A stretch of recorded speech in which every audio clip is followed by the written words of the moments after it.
Our play is at the end. There's no more time to spend. This is a moment when the curtain has shut temporarily and one act is over.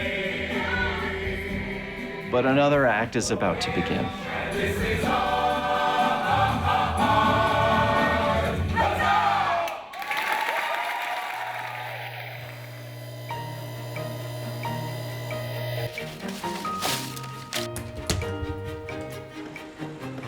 We feel like this is a moment in time in the life of this institution.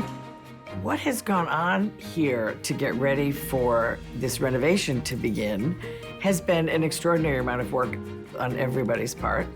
Oh, I love big projects, and I think this one is terrific. Shakespeare once wrote, "We know what we are, but we know not what we might be." And that's where I think the Folger is. We know what the Folger has been to teachers, to scholars, to actors, to the public. The potential of the Folger is yet to be unlocked.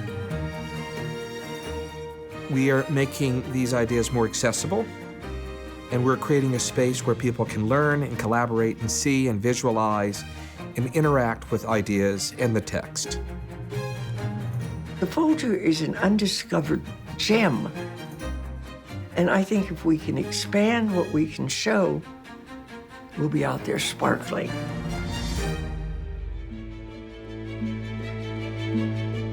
It is a step beyond the wonderful work the Folger has done for the last 90 years. The renovation really allows us to create a new blueprint for connecting the collection to the performances on the stage. To be able to see a play in the theater and then to see the first folio is just an amazing opportunity. When visitors come in, it's going to be different from the moment they come in. The way they're greeted, their paths through the exhibits, they'll be able to get much closer to the collection and much closer to the world of performance and of literature and poetry than we've been able to do before. We're an old building. We opened in 1932, so we are not easily accessible to older people, people with mobility issues, families with strollers. The simple fact that we remove those barriers, I think, is really important to welcoming as many people as we can. This is the moment when the Folger actually goes public. We've done wonderful work on our stage, we've done terrific work in our exhibitions, but we just haven't had the opportunity to interpret the whole thing and to take the beauty of poetry and the wisdom of history and share it at the footsteps of democracy. How far away? 6 feet? So we do 6 to 8 feet. That is the distance of the moment. That is. Okay. If this is a reality, we have a $50 million goal, and we're well over the halfway mark, and we just need to get over the finish line, which I'm confident we will.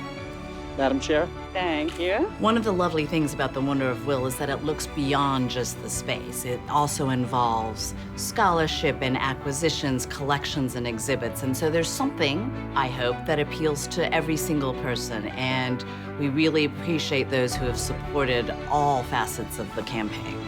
I can't believe this moment is finally here. It is here. I kind of feel like it's my responsibility. I would extend that responsibility to everyone else. If everyone will jump in and help to the extent they can, this new project will be successful, and we owe it to the institution to help take the next step. This is a place for everyone. It's a place for everyone to come in and to see themselves and to experience themselves anew. We were already thinking about how to go virtual because of our renovation. And then the pandemic hit. And all of our plans for making the Folger alive online became more real and more important. I'm really invested in understanding and thinking through the power structures that guide our day-to-day lives. Who are we? Where are we going? What do we owe one another? The greater the turmoil, the more we need this writer who pushes us to think about these questions.